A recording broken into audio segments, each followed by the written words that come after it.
हलले आभाळ भर हे चांदणे माझे तुझे.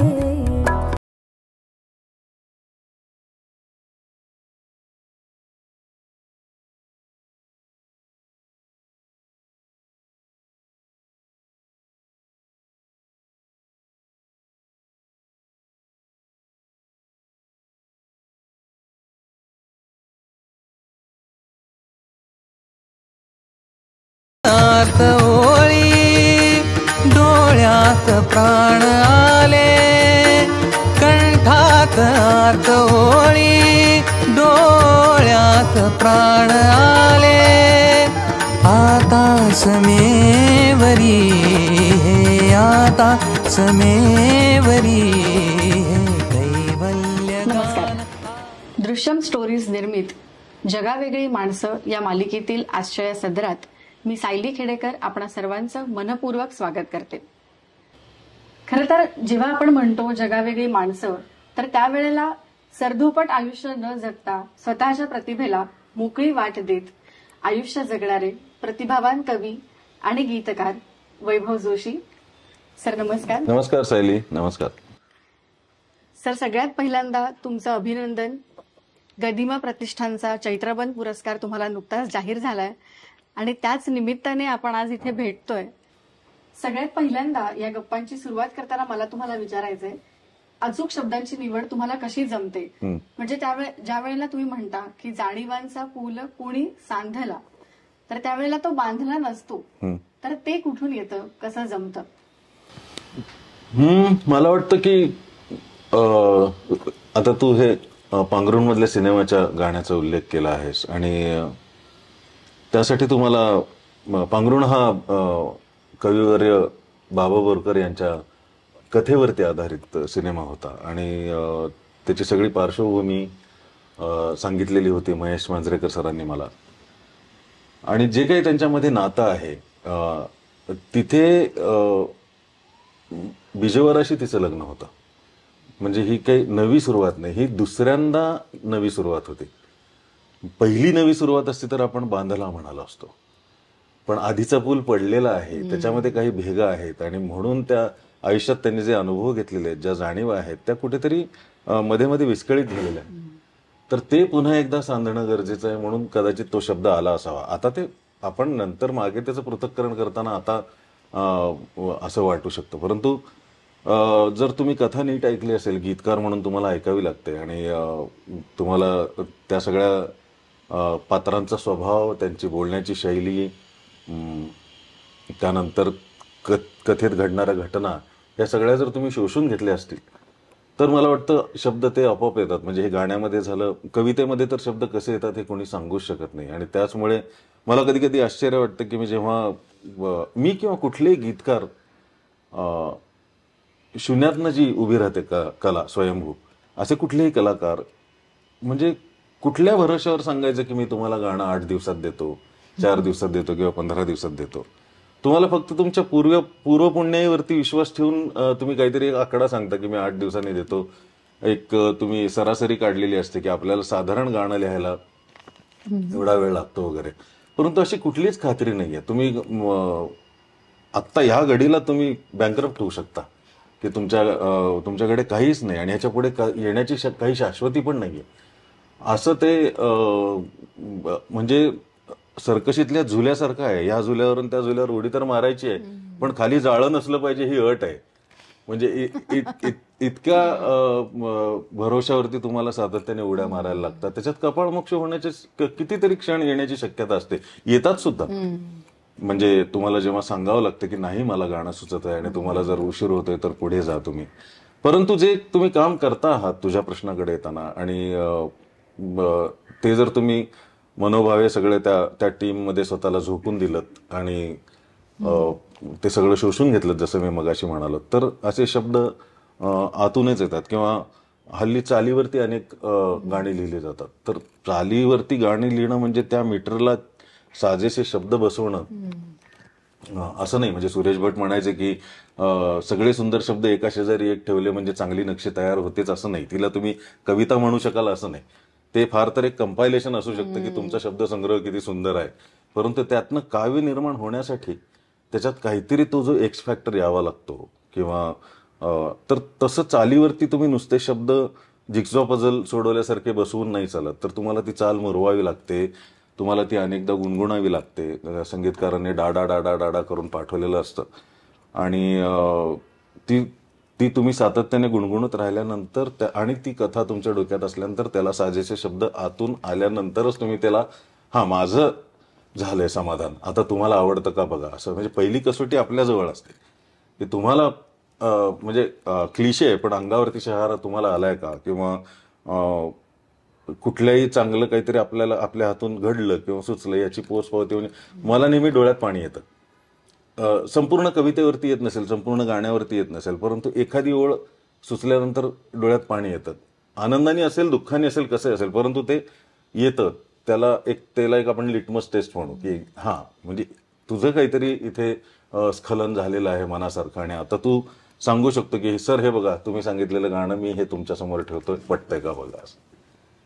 हे एकूणच तुम्ही जे शब्द सुचण्याची जी काही प्रक्रिया सांगताय तर त्याच्यातलं पुढचं मला हे जाणून घ्यायला आवडेल की हे एकूणच समजून घेण्याची किंवा सुचण्याची प्रेरणा तुम्हाला विशेषतः कुठून येते?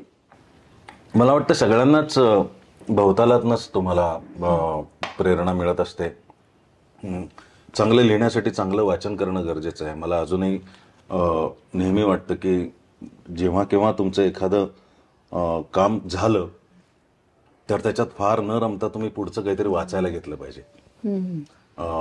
त्यातून तुमची पुढची प्रक्रिया सुचण्याची घडते. आजूबाजूला आपल्या ज्या घटना घडतात समाजामध्ये किंवा तुमच्या घरात आसपास किंवा नातेसंबंधात जो मनोव्यापार घडतो सगळा, त्यातनं तुम्हाला हे होतं की असं होतं अचानक की काल रात्री तर आपलं सगळं चांगलं होतं, आज सकाळी भांडण व्हायचं काही कारणच नव्हतं. किती छोटंसं निमित्त पुरतं एखाद्या नात्याला तडा जायला, असे सुद्धा म्हणजे आणि अचानक आपण किती वेगळ्या भाषेत एकमेकांशी बोलायला लागतो. अशा काही घटना प्रत्येक घराघरांमधनं घडत असतात.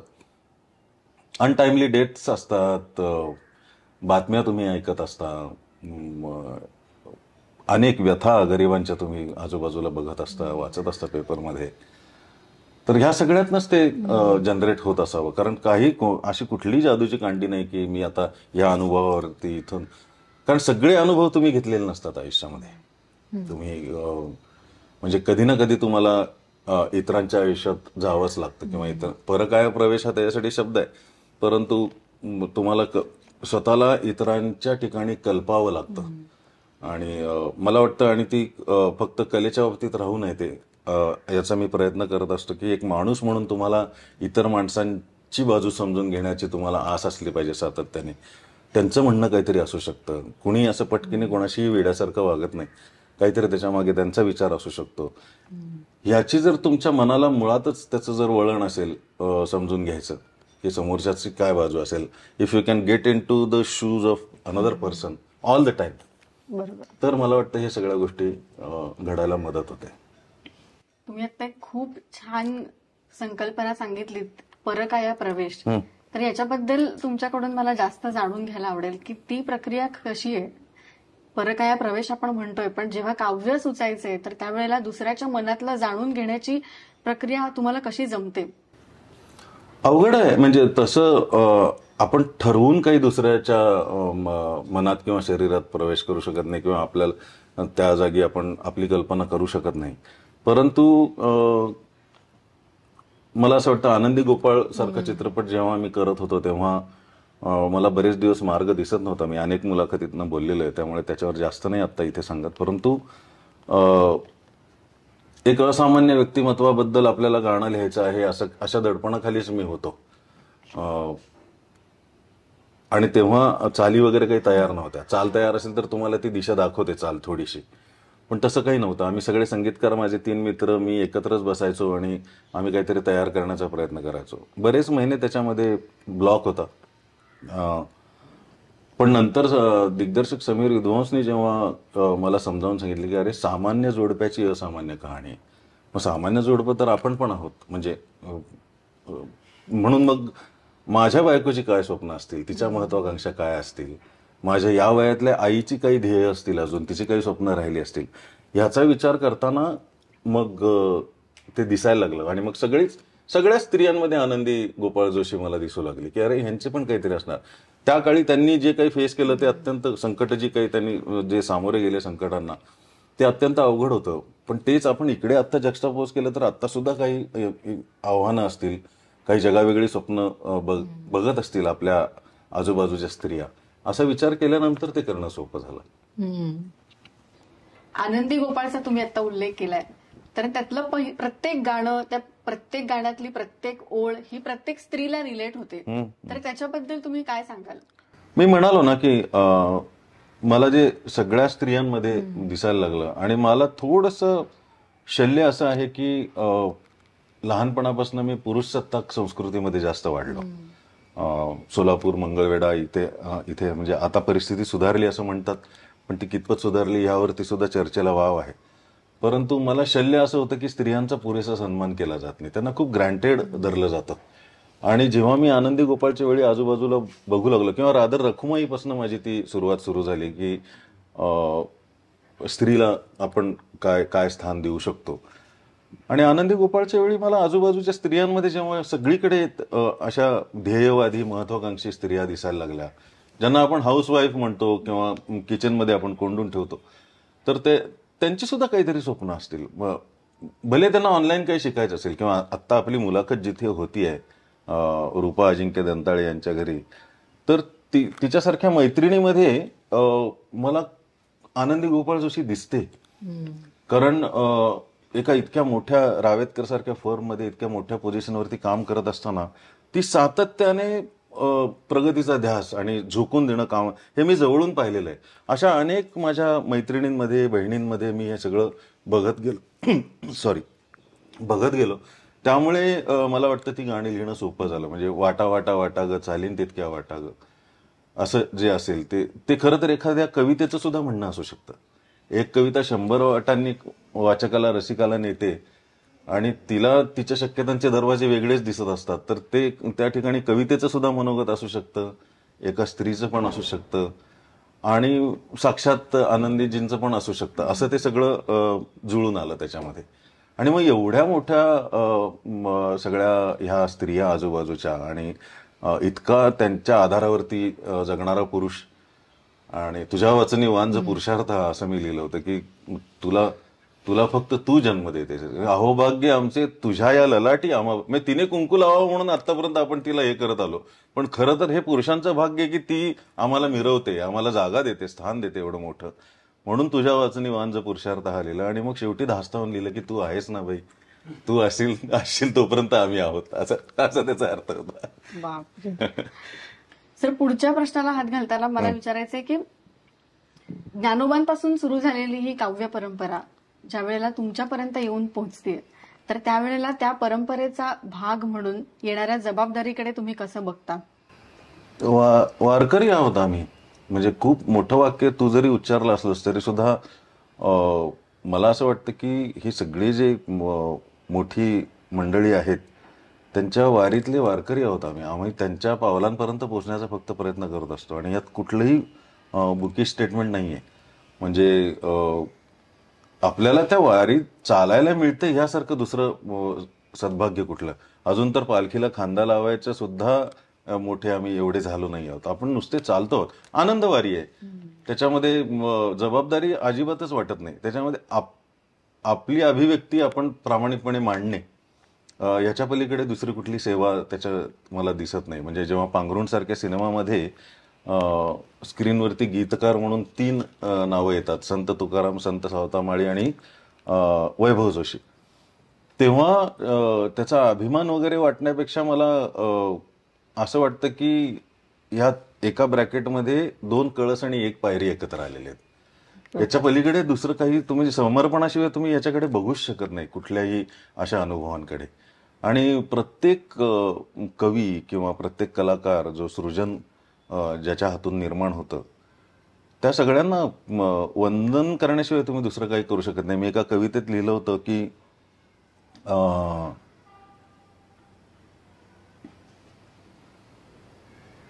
आता या क्षणी तू याहून काही सुंदर निर्माण करू शकत नाहीस असं जेव्हा तुला वाटेल, तेव्हा हा क्षण ज्याने निर्माण केला त्याला नमस्कार कर, कारण तो क्षण सर्वात सुंदर होता, म्हणून तुझ्या हातून सुंदर काहीतरी घडलं.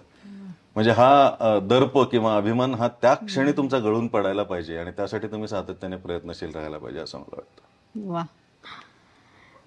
हे सगळं करत असताना स्पिरिच्युअल कनेक्ट म्हणजे आध्यात्मिक स्पर्श हा किती महत्वाचा आहे? मला त्याचे डेफिनेशन्स नीट माहिती नाहीये, परंतु ओशोंचं खूप सारं वाचलं ऐकलं आहे, जे कृष्णमूर्तींचं खूप वाचलं ऐकलं आहे, आणि मला वाटतं प्रत्येकाचा आध्यात्मिक प्रवास हा स्वतःच्या आतूनच असतो. आणि परवा मी अद्वैताच्या कार्यक्रमात जसं नेहमी म्हणतो तसं की खरा एकच यक्ष प्रश्न आहे की कोहम, मी कोण आहे. आणि हा तुमचा मी सातत्याने रूप बदलत असतो. त्याला जास्तीत जास्त एका स्थिर स्थायी रूपापर्यंत तुम्ही घेऊन जाऊ शकलात आणि मी कोण आहे याची सातत्याने स्वतःला तुम्ही जाणीव करून देत राहिलात, आणि मी कोण आहे या प्रश्नाचं उत्तर जेव्हा तुम्ही शोधायला लागता तेव्हा तुम्हाला मी कोण कोण नाही आहे याची 100 उत्तरं येतात, आणि ती तुम्हाला जास्त जमिनीवरती ठेवतात. त्यामुळे हा आतलाच शोध आहे प्रत्येकाचा. हे आध्यात्मिक आहे की नाही, याला स्पिरिच्युअल बैठक आहे की नाही मला माहिती नाही, परंतु मला सतत हा प्रश्न पडतो की कोण आहे मी नक्की, म्हणजे माणूस म्हणून कसा आहे. कवी, गीतकार किंवा यश प्रतिष्ठा हे सगळं खूपच वरच्या अगदी वरचे पापुद्रे आहेत. मुळाशी काय आहे तू, आणि तू नक्की इथे कशासाठी आलायस आणि काय करू पाहतो आहेस, हा प्रश्न मला वाटतं त्या प्रवासाला घेऊन जातो. कवी लिहित असतो तेव्हा प्रत्येक त्याच्यात एक काहीतरी रस असतो, म्हणजे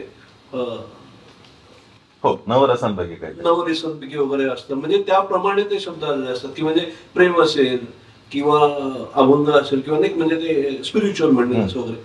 पण मी तुमचे जे काही मागे एकदा दोनदा बघितले होते तर म्हणजे मला एवढं हे झालं होतं की आत्ताच्या युगातल्या शब्दांवरती पण तुम्ही एवढं सीडी, पेनड्राईव्ह, फ्लॉपी हे सगळे पण तुम्ही जे युज करता हे कसं काय आणि किती छान, आणि मग ते कनेक्ट होत जातं लगेच. आणि कवी आणि हे शब्द हे जरा जुळवणं हे अवघड आहे, किंवा म्हणजे श्रोत्याने ऐकणं ते पण. म्हणजे आता जनरली जर का सीडी डीव्हीडी म्हणलं तर अरे मी कविता ऐकतोय तर त्यात हे कुठनं हे असं जरा होऊन जातं, कारण का त्याला एक वेगळा हवं असतं. हे तुम्ही कसं काय म्हणजे मॅच केलं, जुळवलं, किंवा ह्याची तुम्हाला कल्पना कशी काय? मराठी ही आपली भाषा अशी राहिलेली आहे ना की जिचं बोलण्याची भाषा वेगळी आहे आणि साहित्यिक भाषा वेगळी आहे. अनेकदा असं जाणवतं की तुम्ही जसं हिंदीमध्ये मैं तुम्हारी आंखों में आंखें डाल के बात करना चाहता हूं असं म्हण सहज जे वाक्य बोलण्यातलं आहे रोजच्या आयुष्यातले तेच गाण्यात सुद्धा येऊ शकतं. पण आपण मराठीत बघताना मी तुझ्या डोळ्यात डोळे घालून बघेन किंवा मी तुझ्या लोचनांशी नजर भेट करेन किंवा अशा पद्धतीचे अलंकारिक आपल्याकडं येतं. आणि ती गॅप राहिलेली आहे पहिल्यापासून. अलीकडे मात्र मला असं वाटतं की विशेषतः जेव्हा सैराटसारखा चित्रपट येतो आणि त्यातले संवाद जे आहेत ते आपण जे मुद्दाम लिहिलेत संवाद असं वाटत नाही पहा. म्हणजे तसं जर तुम्हाला जास्तीत जास्त रोजच्या बोलीभाषेच्या जवळ जाता आलं आणि तो अनुभव, तर मला वाटतं तो आणखीन जवळचा अनुभव होऊन जातो. म्हणजे शेवटी तुम्ही जे काही लिहिता ते तुमच्या रोजच्या जगण्याचंच प्रतिबिंब असतं आणि आजूबाजूच्या भवतालाचं तुमच्या प्रतिबिंब असतं. त्यामुळे तिथे जाताना आता व्हॉट्सॲपची कविता लिहिताना तुम्ही व्हॉट्सॲप हा शब्द टाळूच शकत नाही किंवा समाज माध्यमावर तुम्ही समाज माध्यमावर आहात ना मग मी तुमचा आहे असं ते अननेसेसरीली जास्त उगीच अलंकारिक केल्यासारखं होतं. त्यापेक्षा तुम्ही जेवढं तुम्हाला कनेक्ट होणार नाही समाज माध्यम हा शब्द रोजच्या वापरातला जो शब्द आहे त्यामुळे भाषा प्रवाही असते. एकमेकांचे प्रवाह एकमेकात मिसळत जातात अनेक भाषांचे आणि आपण रोजच्या बोलण्यात सुद्धा अनेक भाषांमधले शब्द वापरतो. त्यामुळे आपल्याला जे वाटतंय आणि ज्या भाषेत सुचतंय ते आणि आपण जसे बोलू तसंच लिहिलं गेलेलं जास्तीत जास्त बरं असं. पांघरुण, आनंदी गोपाळ सारख्या सिनेमांमध्ये त्या कथानकाची भाषाच ती आहे. त्यामुळे तिथे तशा पद्धतीची गाणी येतात. म्हणजे मम पाऊली तव चाहुली असं, कारण ती भाषा त्या काळातली तशी होती. मग तिथे तुम्ही काय करू शकता तर म्हणजे तो सुचला आता मागे वळून बघताना सांगता येते की मी प्राणासे ये सयक कान्हुली असं लिहिलं. तान्हुली हा ऑब्वियस शब्द होता, परंतु तो मला का तिथे कान्हुली लिहावासा वाटला, त्या काळामध्ये जास्त करून मुलगा होण्याची अपेक्षा आणि स्वप्न बघणारी जोडपी आणि मग कान्हुली आपण लिहावं का, अशा सगळ्या ह्याच्यातनं तो शब्द आला होता. Because you are true to that story. पण तुम्ही जेव्हा कविता लिहिता तेव्हा you are true to your life. तुम्ही तुमच्या जगण्याच्या अनुभवांशी तुम्ही प्रामाणिक राहण्याचा प्रयत्न करत असता. थोडासा वेगळा प्रश्न आहे. नेहमीच असं होत नसेल ना की म्हणजे आता मी बसलोय आणि लिहायला काहीतरी मला सुचतंय, असं होत नसेल? अजिबात नाही. तर ज्या वेळेला ही सुचण्याची प्रक्रिया बंद होते, ज्याला आपण क्रिएटिव्ह ब्लॉक किंवा प्लेजर डिले असे काही शब्द वापरतो, तर त्यावेळेला ती अवस्था काय असते आणि त्यातून बाहेर पडणं हे किती सहज तुम्हाला जमतं? किती अवघड जातं असं तुला म्हणत नाही. एक तर ना कुणी सतत 24 तास कवी असत नाही किंवा गायक असत नाही. मला वाटतं प्रत्येकाला वेगळं आयुष्य असतं कलाकार सोडून. आणि जी गोष्ट तुमच्या हातातच नाही त्याचा तुम्ही काहीच भरोसा देऊ शकत नाही. मला नेहमी मगाशी सुद्धा मी तुला बोलताना म्हणालो की 8 दिवसात मी गाणं देतो म्हणजे कशाच्या भरोश्यावर देतो की काय.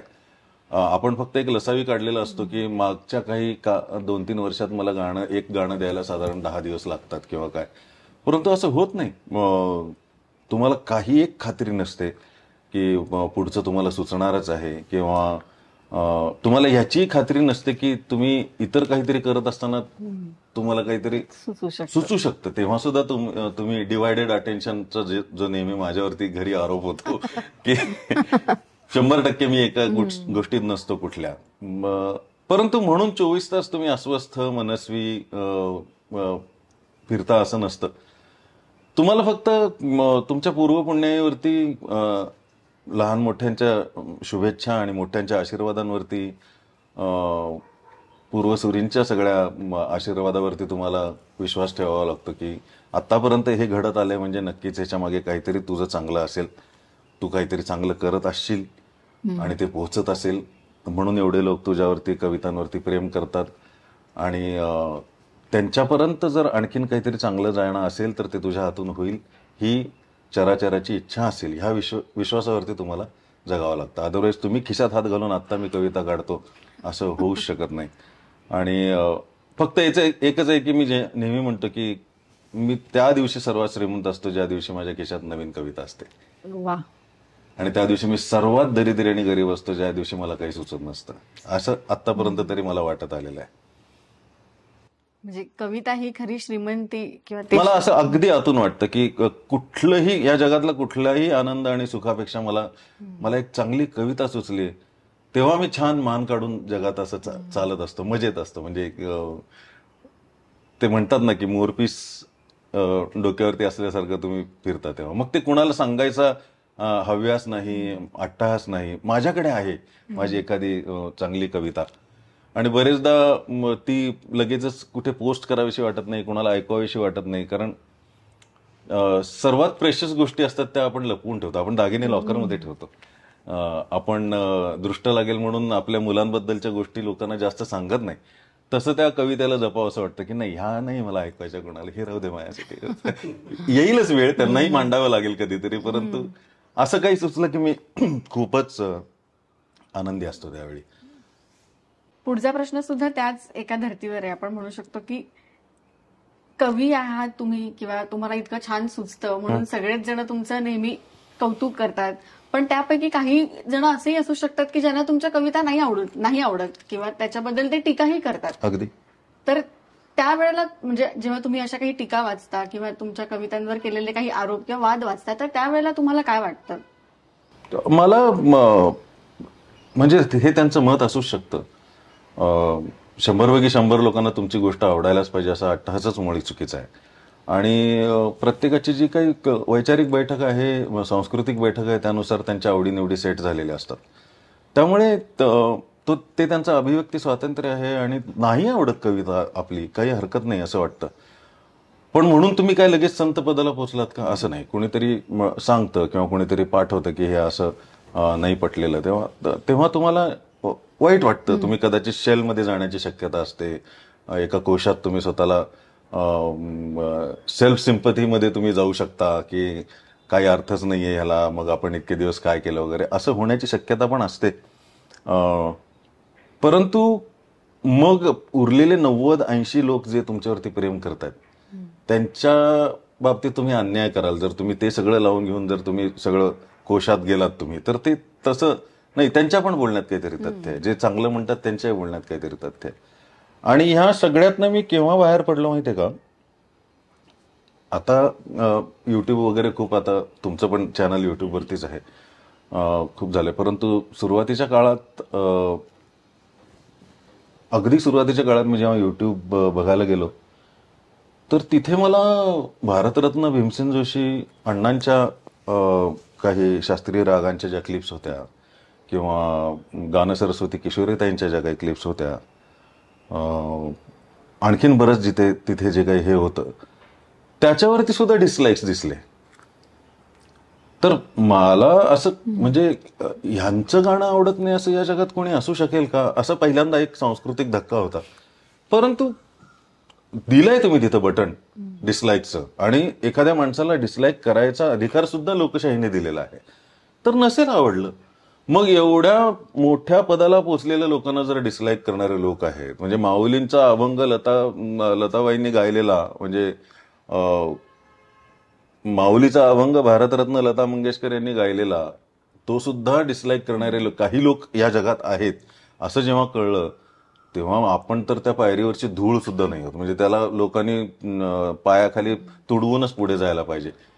तिथे माझा तो सगळा काय म्हणतात तर तो सगळं गळून पडलं की मीपणा जो काही होता नव्हता तो, की अरे नाही, या जगामध्ये असं होऊ शकतं की नाही आवडत आहे, इट्स ओके. आपण पण किती सहज बोलतो. मला आश्चर्य वाटतं हल्ली की अरे हा सिनेमा मला नाही आवडला, पण तो सिनेमा तयार करताना जी काही मेहनत सगळ्या टीमची, त्याच्यामध्ये कुणीही असं आता मी वाईट सिनेमा तयार करतो किंवा मी वाईट कविता लिहितो किंवा मी वाईट गाणं गातो अशा तयारीने कोणीच येत नाही.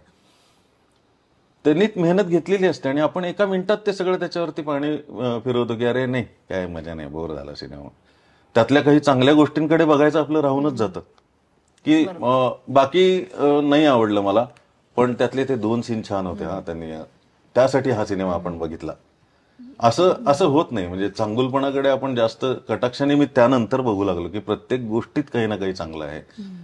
तर ते त्यानंतर ह्या सगळ्या गोष्टींचं काही दुःख वगैरे नाही वाटत. मला आनंद वाटतो की अभिव्यक्त होणारे लोक आहेत आणि थँकफुली त्यांना सांगायचं त्यांच्यामध्ये धाडस पण आहे की नाही मला आवडत आहे. म्हणजे त्यांना पण कल्पना असते की या माणसाला आवडणारे लोक येऊन मला काहीतरी बोलतील, पण त्यांना ते बोलतात तिथे की नाही मला आवडत आहे ही गोष्ट. तर चांगली गोष्ट आणि वाखणण्यासारखीच गोष्ट आहे. म्हणजे it's new normal we can say. हा. आणि पूर्वी कसं मतं पोहोचतच नव्हती. पत्र लिहून लोक कळवायचे की अमुक एक आवडलं, अमुक एक नाही आवडलं, किंवा वाचकांच्या पत्रात कळायचं. आता लगेच कळतंय. तर तुम्हाला खरं तर ही तुम्हाला टेक्नॉलॉजीने दिलेली संधी आहे की आपण जर डोळे उघडे ठेवून बघितलं की त्या माणसाला नक्की काय म्हणायचं, तर त्यात तथ्य असू सुद्धा शकतं. काही गोष्टी कलाकार मोनोटोनस होत जाऊ शकतो पुढे आणि लवकर संपू शकतो. ते तुम्हाला मदतच करतायत कलाकार म्हणून तुमची वृद्धी होण्यासाठी, असं मला वाटतं. तो एक आशीर्वादच आहे एक प्रकारचा. बरोबर. म्हणजे यात वाईट गोष्टीला सकारात्मक पद्धतीने कसं बघावं हे तुमच्याशी बोलताना आता समजलं. आपण बोलताना आता युट्यूबचा उल्लेख केला, तर सोशल मीडिया हा आता प्रत्येकाच्याच हातात आहे. आणि एक इन्फ्लुएन्सर म्हणून या सोशल मीडियावरती आपलं मत व्यक्त करताना दबाव वाटतो का? नाही वाटत दबाव अजिबात. मी आतापर्यंत तरी सोशल मीडियावरती मी जसा प्रत्यक्ष आयुष्यात आहे तसाच वावरलेलो आहे. आणि मला असं वाटतं की हे खूप छान माध्यम तुम्हाला तंत्रज्ञानाने हातात दिलेलं आहे माणुसकीचा आणि चांगुलपणाचा प्रसार करण्यासाठी. एवढी माणसं जवळ आणण्याची ताकद या माध्यमामध्ये आहे. तर तुम्ही तुमच्या आपुलकीने चांगुलपणाने आणखीन माणसं जास्त जवळ आणू शकता असं मला तरी वाटत आलेलं आहे. त्यामुळे आता मी हे बोलताना कसं बोलू, मी प्रत्यक्ष आयुष्यात पटकन कोणाबद्दल वाईट बोलू शकत नाही. त्यामुळे तिथेही कधी बोललं नसेल आणि 1-2दा काही झालं असेल तर मी त्याबद्दल माफी मागितली असेल. परंतु अलीकडच्या काळात तरी मी जसा बाहेर वागतो तसा तिथे वागतो. मला वाटतं दबाव तेव्हाच येतो जेव्हा तुम्ही जे नाही आहात ते दाखवण्याचा प्रयत्न करता तेव्हा त्याचा स्ट्रेस वाढतो. बरोबर. आणि इतकी म्हणजे कलाकारांसाठी तरी प्रत्येक स्वतःचं प्रोफाईल आणि पेज म्हणजे एक अखंड मैफल तयार करून दिलेली आहे देवाने. तुमच्या पेजवरती तुम्ही करत राहा, जे लोक येतील ते येतील, तुम्ही वाढवत राहा, त्यांच्याशी संवाद साधत राहा, तुमची प्रगती करत राहा. तर इतकं कुठे मिळतं कोणाला? म्हणजे पूर्वी हजारातल्या एका कवीला रंगमंच मिळायचा अजिंक्य, हो की नाही? आणि म्हणजे जेव्हा पाडगावकर सर, करंदीकर सर आणि बापट सर कार्यक्रम करत होते, गावोगावी जाऊन कविता करत होते, तेव्हा अनेक कवी महाराष्ट्रातल्या तळागाळातले ज्यांना असं वाटत असेल की अरे मी पण लिहितो चांगलं, मला तिथे मलाही असा एखादा मंच मिळाला तर किती छान होईल. तर तो रेशो तसा अजूनही अवघडच आहे म्हणजे प्रत्यक्ष रंगमंचावरती. परंतु हा जो व्हर्च्युअल रंगमंच तुम्हाला तयार करून दिलेला आहे त्याने कितीतरी कवी पुढे आलेले आहेत, कितीतरी लेखक पुढे आलेले आहेत, किती विचारवंत पुढे आलेले आहेत, म्हणजे ज्यांना आपण अगदी रिलिजियसली फॉलो करतो की नाही यांची पोस्ट आहे ना, मला ही वाचायची, हे छान लिहितात, असं जे आहे ते. तर राजेश मंडलिक नावाचे आमचे जे मित्र आहेत किंवा कितीतरी मी जे फॉलो करतो कवी, मला नाही तर इथे बसून कसं कळलं असतं की अकोल्यातल्या सतीश दराडे फार सुंदर गझल लिहितो, कधी माझी त्याची गाठ पडली असती. आणि त्याच कारणाने मी आणि संदीपने जो संदीप वैभव आणि कविता हा कार्यक्रम आम्ही करतो ना, त्याच्यामध्ये आम्ही एक माईक मोकळा ठेवलेला असतो नेहमी, की आम्ही कुठल्याही गावात जाऊन कुठल्याही कॉलेजमध्ये जाऊन कार्यक्रम करत असू तर तिथे जर कोणी कवी असेल आणि त्याला वाटत असेल की माझी कविता रंगमंचावरून सादर करण्याच्या लायकीची आहे, आम्ही ती आधी ऐकलेली नसते, आम्ही त्यांना बोलवतो वरती आणि त्यांना कविता सादर करायला सांगतो.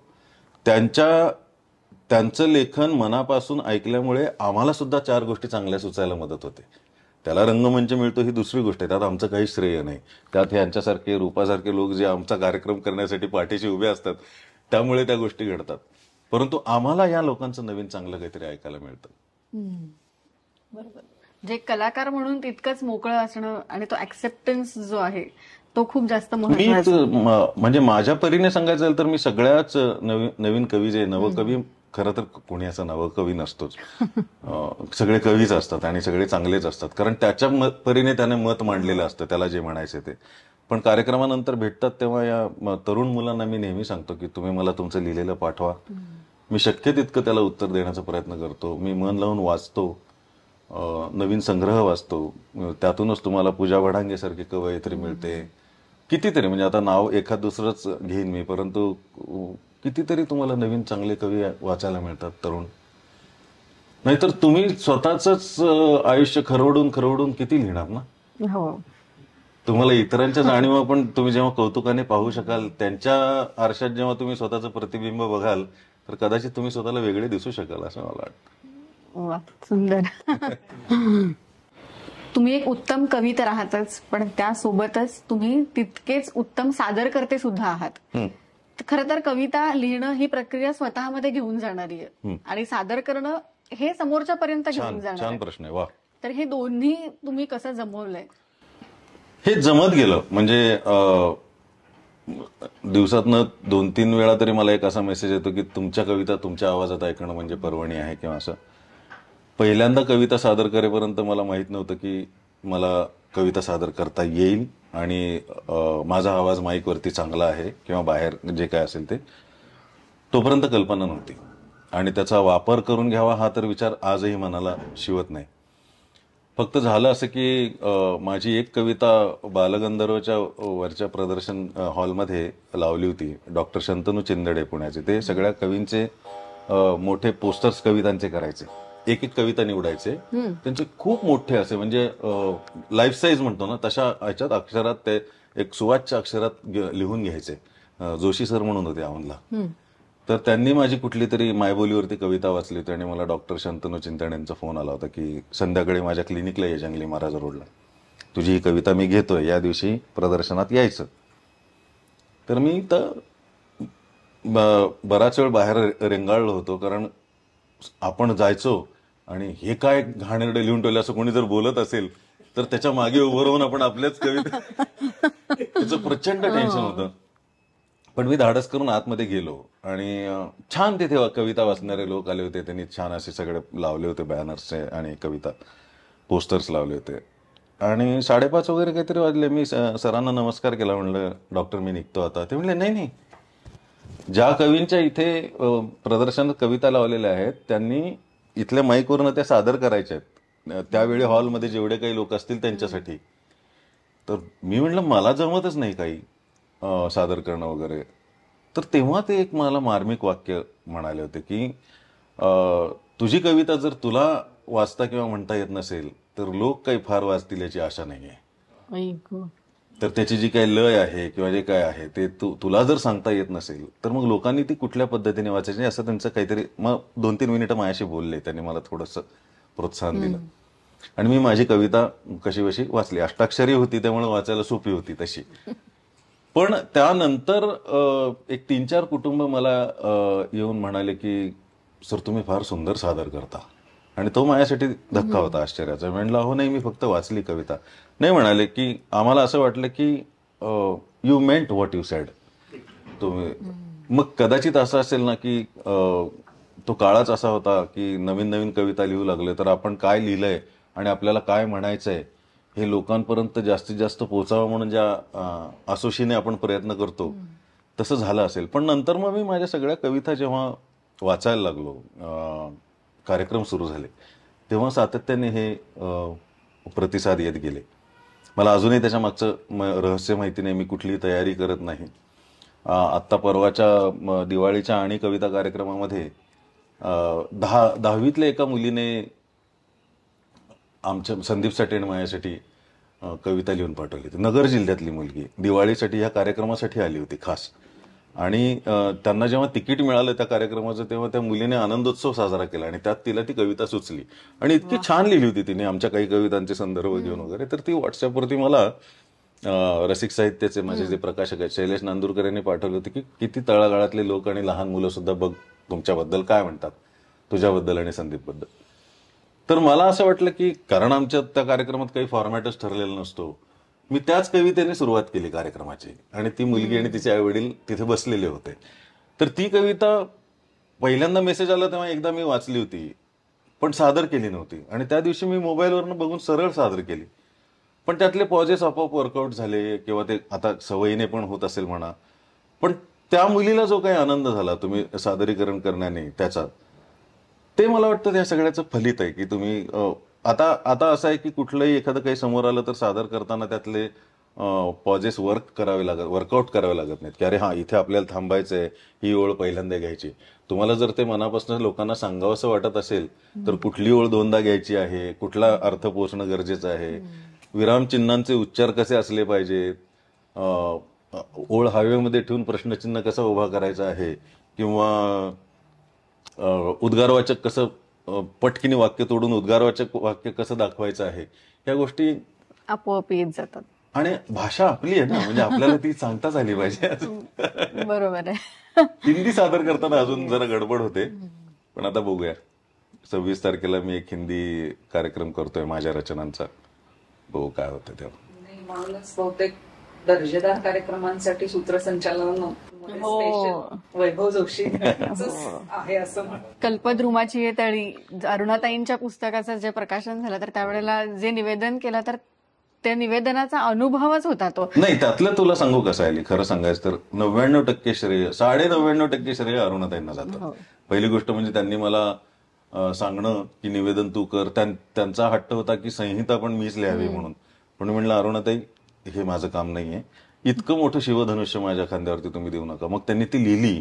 ती मुळात लिहिलेलीच इतकी सुंदर होती की कोणीही वाचली असती तरी ते छानच झालं असतं. या सगळ्या कार्यक्रमांमधून ज्या तुम्ही कविता सादर करता तर त्या कविता तुमचं नाव घेऊन बाहेर अनेक कवी किंवा काही हौशी कलाकार सादर करत असतील. पण ज्या वेळेला तुमचं नाव न घेता तुमच्या कविता बाहेर सादर केल्या जातात, ज्याला काव्य चौर्य असं आपण म्हणतो, तर त्यावेळेला काय वाटतं आणि त्यामागच्या तुमच्या भावना काय असतात? मी खोटं नाही बोलणार, सुरुवातीच्या काळात मला ह्याचा त्रास व्हायचा. कुठून तरी फिरत फिरत आपलीच कविता दुसऱ्याच्या नावाने यायची. मग मी शोधत जायचो, ट्रेस करायला की अरे नक्की. पण अर्थातच तुम्ही याचा उगमबिंदू नाही शोधू शकत. सोशल मीडियावरती जेव्हा एखादी गोष्ट व्हायरल होते तेव्हा पहिल्यांदा कोणी केली हे काही स्वतः त्या कवीने सुद्धा केलेली नसेल, कुणीतरी तो माणूस कवी सुद्धा नसेल. समजा कुठली तरी कविता आहे, डोह नावाची कविता आहे, ती मी अगदी वरती नाव शीर्षक दिलंय डोह कविता, खाली कवी वैभव जोशी आणि हे सगळं, आणि मी जेपेक करून टाकली किंवा इमेज करून टाकली. हे जरी केलं तरी तंत्रज्ञान इतकं आता पुढे गेलेलं आहे की तुम्ही एका मिनिटात ते सगळं काढू शकता. तसं नाही झालं तरी कुणीतरी तो फोटो बघत बघत ती टाईप केली की आता तुला वाटलं किंवा अजिंक्यला वाटलं की अरे हे मला दुसऱ्या कोणाला तरी सांगायचंय, पण त्यांना ते वरती डोह आणि खाली कवी वैभव जोशी लिहिण्याची गरज नाही वाटली असेल. समजा अजिंक्य असं नाही करणार, पण एक उदाहरण म्हणून की मी आधी कंटेंट सांगतो की मला माझ्या जवळच्या माणसाला सांगायचं की प्रत्येक डोहाचा तळ गाठायलाच हवा असं नाही, काहीतरी त्यांच्यामध्ये प्रसंग घडला असेल तर तेव्हा ते नाव राहून जातं. त्या माणसाला ती आवडते, तो तशीच ती आणखीन 4 जणांना फॉरवर्ड करतो. असं करत करत आधी त्याचं नाव जातं, त्यानंतर कदाचित त्याच्या खाली कोणीतरी स्वतःचं नाव टाकतही असेल, मग ती त्या नावाने फिरत राहते. आणि हा सगळा म्हणजे इट्स अ फ्युटाईल अटेम्प्ट. ह्याला काही म्हणजे अंतच नाहीये. सुरुवातीला वाईट वाटायचं, पण नंतर माझ्या असं लक्षात आलं की जर ओळ वाचल्यानंतर संपूर्ण कवितेतली एखादी तरी ओळ वाचून जर लोकांना कळत नसेल की ही वैभव जोशीची आहे, तर वैभव जोशीला अजून खूप प्रयत्न करण्याची गरज आहे. म्हणजे असं असेल तर, म्हणजे पूर्वी जसं गझलमध्ये जसे मक्ता लिहितात किंवा आपल्या अभंगांमध्ये संतांचं नाव शेवटी येतं किंवा कबीराच्या दोह्यांमध्ये येतं, तसं न येता सुद्धा कळायचं की हा माऊलींचा अभंग आहे, हा कबीरचा दोहा आहे. ही थॉटलाईन, ही थॉट प्रोसेस कबीरची आहे. हे भिडणं जे आहे ते तुकोबांचं आहे, हे कळायचं. आपण त्या लेवलला जाऊ शकू की नाही हा मुद्दाच नाही याच्यामध्ये. मला असं वाटतं की तुझ्या हातून असं लिहिणं तू की वाचणाऱ्याने सांगायला पाहिजे की अरे हे खालचं नाव चुकलं, ही वैभव जोशींची कविता आहे, इथे जाण्याचा प्रयत्न करायचा. म्हणजे बाकी काय, हे बाकी तुम्ही थांबवूच शकत नाही, चौर्य वगैरे काय. आणि त्याहून खरं सांगू का, सुरेश भट म्हणायचे की जीवनाची सर्व पाने काय सोनेरीच होती, सारखी तेजाळणारी ओळ एखादीच होती.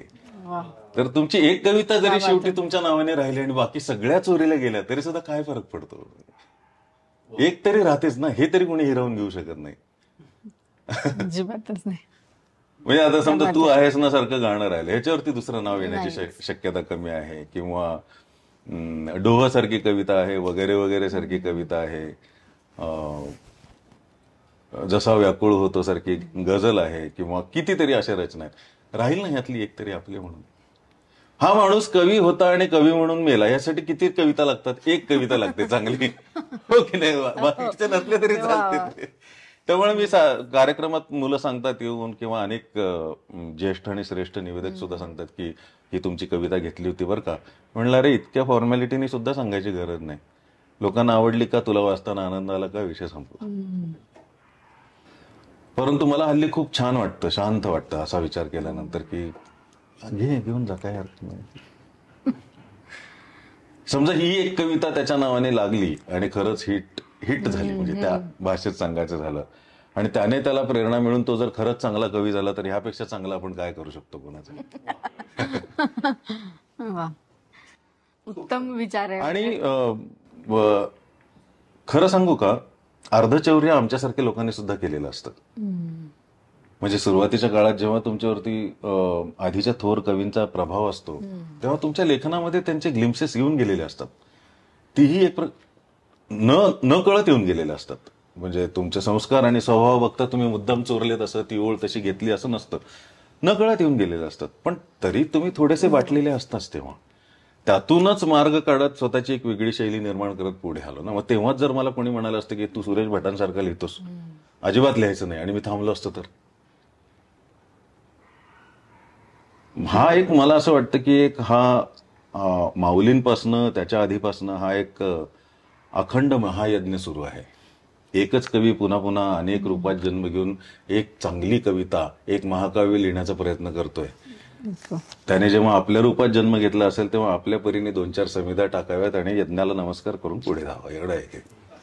क्या बात आहे. दुसरं काहीच करू शकत नाही. आणि का करावं? या विचाराच्या पुढे म्हणजे काहीतरी बोलणं म्हणजे हे खरं तर चुकीचं आहे, पण तरी सुद्धा आपण पुढच्या प्रश्नाकडे जाऊया. सिनेमामध्ये लिहिता तुम्ही, सिनेमाचा विचार करता गीतकार हा तसा काहीसा दुर्लक्षित राहिलेला एक काय म्हणू शकतो आपण माणूस आहे, तर त्यामध्ये ते गीतकाराला महत्व मिळावं हा अट्टाहास तुमचा असतो का? भांडलोय मी पूर्वी पोस्टरवरती गीतकाराचं नाव का नसतं म्हणून, परंतु परत एकदा त्यातली व्यर्थता जेव्हा लक्षात आली की आता ते त्यांच्याकडून ते का राहून जातं कधी कधी, किंवा त्यांना कुठल्या department head of the departments महत्वाचे वाटतात. दिग्दर्शक आहे, निर्माता आहे, त्यांची तर नावं यायलाच पाहिजे. ज्यांनी सिनेमा लिहिलाय त्याचं नाव यायला पाहिजे, संवाद ज्यांनी लिहिलाय त्याचं नाव यायला पाहिजे. एडिटर त्यांना महत्वाचं वाटतं, कारण चांगला सिनेमा नीट एडिट करून, आता ही जी मुलाखत तुम्ही जसं घेता किंवा काहीतरी त्याच्यावर संस्करण करता तुम्ही, तर ते छान क्रिस्प लोकांना अनुभव देण्यासाठी आतल्या बाजूच्या टीमला, म्हणजे जे तयार करत असतात त्यांना हे डिपार्टमेंट्स महत्वाचे वाटत असतात. संगीतकारांचं स्वतःचं एक वलय असतं ज्यांच्या नावाने हे सिनेमा विकला जातो. मग अजय अतुलचं नाव लागलं, अजय अतुल म्युझिकल असं म्हटल्यानंतर लोक जे गर्दी करतात, ऑफकोर्स इट्स अ ब्रँड. गुरु ठाकूर नाव म्हणजे अजय अतुल आणि गुरु ठाकूर आहे म्हणजे सिनेमा बघायला जायचं हे माझं ठरतं. तर अशा वेळी किती नावं बसवणार तुम्ही? सगळेच महत्वाचे आहेत. कॉस्ट्युम डिझायनर महत्वाचा आहे, ऐतिहासिक चित्रपट असेल तर फाईट मास्टर महत्वाचा आहे, सगळे आहे. नंतर माझ्या लक्षात आलं की तसंही काय साध्य करणार आहेस तू? म्हणजे पेपरमध्ये जाहिरात येणारी एवढी, त्याच्यात आधी पोस्टर चेहरे, त्याच्यात खाली 40 नावं, त्यातलं कुठेतरी तुझं एक नाव, ते कुणी काही झूम करून बघणार नाही, आपल्या हातातल्या पेपरला झूम करता येत नाही, काही नाहीये. आणि थिएटरमध्ये गेल्यानंतर स्क्रीनवरती तुझं नाव आहेच.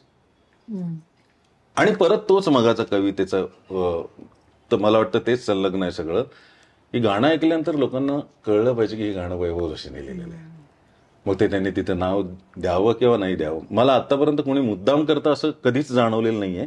परंतु गीतकारांचं नाव राहून जातं हे मात्र खूपदा आमच्याच बाबतीत का होतं याबद्दल मी आधी खूप भांडलेलो आहे. आणि आता परिस्थिती तशी बदललेली पण आहे.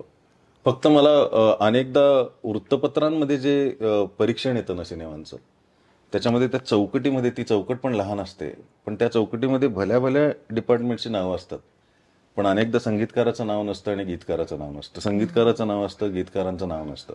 मला वाटतं वृत्तांकन करणाऱ्यांनी याची थोडीशी जर दखल घेतली किंवा याची जर जाणीव ठेवली, की मी म्हणतो गाणी येऊन गेली असतील ब्रीदर म्हणून तर हरकत नाही, पण ज्या गाण्यांमुळे सिनेमाला फरक पडलाय असं जेव्हा त्यांना परीक्षण करताना जाणवतं तेव्हा तरी त्याचा साकल्याने विचार व्हायला पाहिजे असं वाटतं. पण त्याबद्दल तक्रार नाही. मी खरं तर तुम्हाला आता असा प्रश्न विचारणार आहे की जो कधी कोणी तुम्हाला विचारला नसेल. थँक्स. तुम्हाला असं कधी वाटतं का की मी कवी नसतो तर किती बरं झालं असतं, किंवा या कवी असण्याचे काही तोटे तुम्हाला जाणवतात का? कवी असण्याचे तोटे म्हणजे मी आहे त्या क्षणात 100% नसतो आणि हल्ली ते खूप जाणवतं. मला प्रत्येक गोष्टीचा निर्भेळ आनंद घेता येतोच असं नाही, किंवा प्रत्येक रसरशीत दुःख सुद्धा 100% उपभोगता येतं असं नाही, कारण त्यावेळी तुमच्या डोक्यात वेगवेगळं सातत्याने काहीतरी चाललेलं असतं. तुम्ही जरी 24 तास कवी नसाल तरी तुम्ही 24 तास गीतकार नक्की असता. तुम्ही प्रोफेशनल म्हणून जेव्हा एखाद्या फील्डमध्ये उतरता लोकांच्या तुमच्याकडनं अपेक्षा असतात. तुझ्याशी बोलताना मी आत्ता नाटकाचं गाणं लिहितोय आणि मग असं वाटतं की अरे तुला हे, आता मी इथून निघून जाईन तेव्हा तुला हे सांगायचं राहिलेलं असेल की तुझा आवाज किती छान आहे, तू किती छान समंजस स्वरात बोलतेस, तुझ्या कानातले झुमके किती चांगले होते आणि अभ्यासपूर्ण तू तयारी करून आली होतीस, अशा गोष्टी काही सांगण्याच्या राहून जातात आणि हे सुटतच जातं कारण ते साठत खूप जातं. इथून कुठेतरी गेलो आणि त्या माणसाबद्दलचं चांगलं बोलायचं राहून जातं कारण तेव्हा डोक्यात काहीतरी चाललेलं असतं. हल्ली मला जास्त जाणवतं जेव्हा घरचे लोक तक्रार करतात की हट्टाने तुला बाहेर नेलं किंवा कुठे नेलं तरी तू तिथे नसतोस 100%. समोरच्या माणसाला तुम्ही रूढ वाटू शकता. माझा मुलगा आता लँकेस्टरला शिकायला गेलाय, तर मला असं वाटलं होतं की तो म्हणजे मला झेपणारच नाही त्याचं जाणं, आणि एका अर्थी हे बरं झालं पण एका अर्थी वाईट पण, दोन्ही सांगतो की तो मी खूप घाबरलो होतो त्या क्षणाच्या विचाराने की तो जेव्हा एअरपोर्टमध्ये आत जाईल आणि मी जेव्हा हात हलवेन तेव्हा मला सहन होणार नाही आणि मला त्याच्यासमोर रडायचं पण नव्हतं. आणि त्याला त्याची जाणीव होती. म्हणजे खरं तर मी त्याचा बाप आहे, पण तो माझ्या बापासारखा आहे, इतका मॅच्युअर आहे तो. म्हणजे मला जर कोणी विचारलं तुम्हाला कोणासारखं व्हायचं तर मला माझ्या मुलासारखं व्हायचंय असं मी म्हणेन. तर परंतु तो जेव्हा आम्ही जेव्हा धडपड करून आम्हाला ट्रॅफिक जॅम लागला, फ्लाईट चुकते की काय, पहिल्यांदा परदेशी शिकायला चाललाय, एवढा खर्च केलाय आणि हीच महत्वाची फ्लाईट चुकते की काय, काय ह्या मुलाच्या भाग्यात लिहून ठेवलंय वगैरे वगैरे असे शेकडो प्रश्न. आणि तेव्हा मला एका साऊथचा फिल्म चंद्रमुखी 2 जो आला आता कंगनाचा, त्याचं गाणं द्यायचं होतं आणि हमखास त्या ट्रॅफिक जॅम मध्ये मला ते गाणं सुटलं. म्हणजे एके ठिकाणी अडकलेलं असताना दुसरी निर्गाट सुटली आणि I got carried away into it. मग आम्ही धावत धावत जसं अगदी बॉलिवूडचे सिनेमात दाखवतात तसे आम्ही शिरलो, सामान पटापटा काढलं. मग आनंद इंगळेचा मुलगा पण जाणार होता, ते दोघं भेटले. मग चला त्याला सोबत आहे ना असं वाटलं. मी इकडं गाणं लिहितोय, तो म्हणला डॅडी एक फोटो काढू, हे झालं ते. तो गेला, माझा मुखडा लिहून झाला. मी परत कारमध्ये येऊन बसलो आणि नथिंग हॅपन. मी ज्या क्षणाची भीतीने पण वाट बघत होतो आणि हे सगळं असं काही घडलं नाही. So this is a blessing in disguise. परंतु मला नंतर वाटत राहिलं की त्या पोराला फ्लाईटमध्ये बसल्यानंतर टेक ऑफ झाल्यानंतर काय वाटलं असेल की आपल्या बापाच्या डोळ्यात 2 अश्रू सुद्धा नव्हते आपण जाताना आणि हे लुक सो लॉस्ट. म्हणजे मी चाललोय तेव्हा ह्याच्या डोक्यात दुसरंच काहीतरी चाललं होतं सगळं. आणि तिथून पुण्याला परत येईपर्यंत शेजारी बायको आणि भारतीताई पण आमच्यावर आल्या होत्या. तर ह्यांना काय वाटलं असेल की हा किती असा निश्चल आहे आणि काय असं सगळं. तो माझा बांध 4 दिवसांनी फुटला जेव्हा मी एका खोलीत स्वतःला कोंडून घेतलं. तर गिव्हन अ चॉईस कदाचित ते गाणं मला सुचलं नसतं तरी चाललं असतं, दुसऱ्या कोणी लिहिलं असतं तरी चाललं असतं, त्याचे पैसे मिळाले नसते तरी चालले असते. पण माझा मुलगा तिकडे जात असताना मी 100% तिथे होतो का तर तिथे नव्हतो आणि ते हातात नाही तुमच्या. सो मला हा सर्वात मोठा डिसएडव्हान्टेज वाटतं की तुम्हाला कधी सुचेल याची तुम्ही शाश्वती देऊ शकत नाही. बरं, तुम्ही वाट बघत नसता का या गोष्टीची? तर तुम्ही वाट तर बघत असता. तुम्हाला हव्यास तर सतत नवनव्या कवितांचा आहे, लोकांच्या अपेक्षा आहेत. प्रत्येक कार्यक्रमात तुम्ही त्या कविता वाचत नाही, मग नवीन काहीतरी तुम्हाला सांगायचं असतं. तुमची म्हणण्याची असोशी असते की मला आता वेगळं लिहायचं आहे. संग्रह प्रकाशित झाले. संग्रह प्रकाशित झाल्यानंतर प्रत्येक कवीचा मार्ग बदलतो असं मला वाटतं की त्याचं आता लेखन कसं वेगळं होईल आपलं याचा विचार डोक्यात असतो.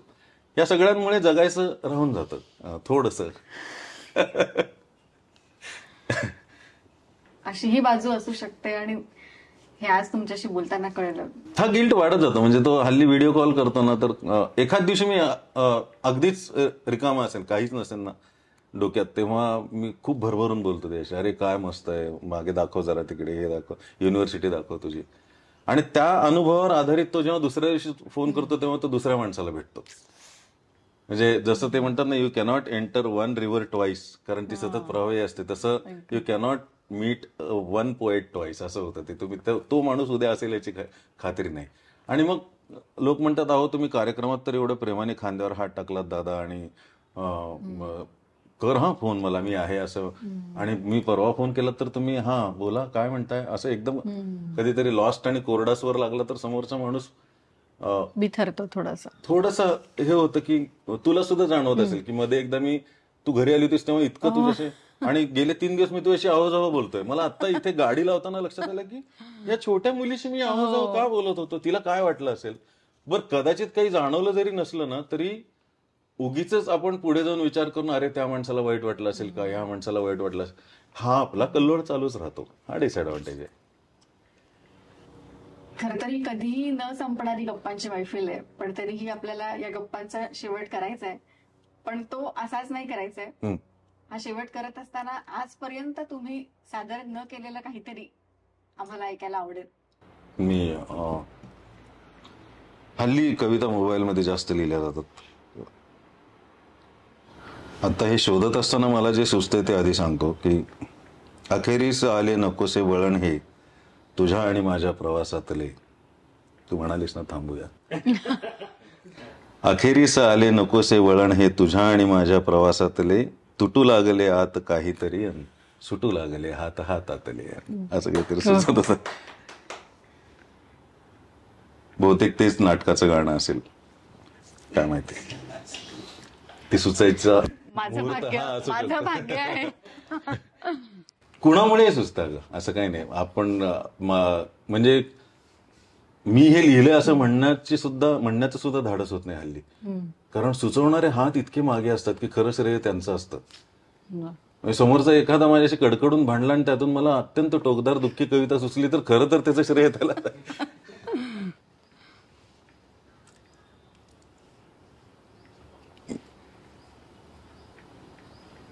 एक रचना ऐकवतो मी की तो प्रहर केशरी होता, मन सांज वयाचे होते.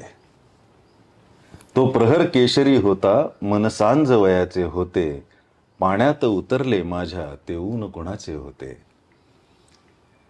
मी ग्रेसांसाठी जे लिहितोय हे मला एक माझा मित्र आहे चिन्मय केसकर, त्यांनी हे कॅलिग्राफी करून दिले. आज मी त्याच्या कौतुकासाठी हे घालून आलो. सो चिन्मय, तू जर बघत असशील तर दिस इज फॉर यू. सुंदर आहे.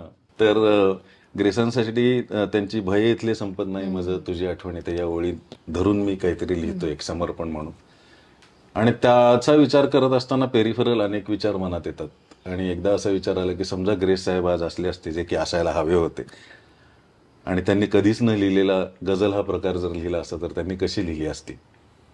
तर हे ग्रेस सरांच्यासाठी आहे की तो प्रहर केशरी होता, मन सांज वयाचे होते, पाण्यात उतरले माझ्या त्या ऊन कोणाचे होते, कोणाशी बोलत होता उंबरा निरंतर माझा, कोणाशी बोलत होता उंबरा निरंतर माझा, चाहूल व्यथेची होती आभास सुखाचे होते, खिडकीच्या काचेवरती ओघळले हळवे गाणे, खिडकीच्या काचेवरती ओघळले हळवे गाणे, वाऱ्याच्या ओठी तेव्हा आक्रंद धुक्याचे होते, तो प्रहर केशरी होता, मन सांज वयाचे होते, मी तहानल्या ओठांनी गुणगुणली तलखी तेव्हा, मी तहानल्या ओठांनी गुणगुणली तलखी तेव्हा, डोळ्यात लपवले गाणे आषाढ घनांचे होते, मेघांच्या वळणांवरून पाऊस घसरला माझा, मेघांच्या वळणांवरून पाऊस घसरला माझा, पाठीवर ओझे त्याच्या पाऊल खुणांचे होते. आणि हेच बदलून नंतर पाऊस होता म्हणून पाठीवर ओझे त्याच्या पाऊस खुणांचे होते असं केलं. आणि शेवटच्या दोन ओळी की ज्या कवितेतून प्रकटले चैतन्य सावळे अंती. ज्या कवितेत आपण म्हणतो आपण लिहिलंय, पण ती स्वतः स्वयंभू येत असते तुमच्याकडे, तुम्ही काही करू शकत नाही. त्याच्या मागे खरी तर पुण्य इतर लोकांची असते. की ज्या कवितेतून प्रकटले चैतन्य सावळे अंती, ते आर्त ज्ञानियाचे अन ते मौन तुक्याचे होते, पाण्यात उतरले माझ्या ते ऊन कोणाचे होते.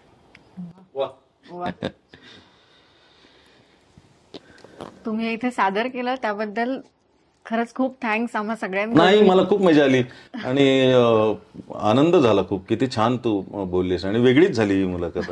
आणि आय एम सॉरी, म्हणजे ऑन कॅमेरा सॉरी. आणि हे ठेवा की ही मुलाखत जमून येण्यासाठी 6 महिने वेळ लागलाय आणि त्याला कारणीभूत मी स्वतः आहे. त्यामुळे या मुलांचा खरं तर मी आभारी आहे की त्यांनी कन्सिस्टंटली मला फोन करून हे सगळं घडवून आणलं. आणि अर्थातच रूपा अजिंक्य, तुमच्या नवीन घरात या सुंदर खूप सुंदर वाईब्स आहेत घराला, त्यामुळे हा एक नवीन आशीर्वाद मिळाला.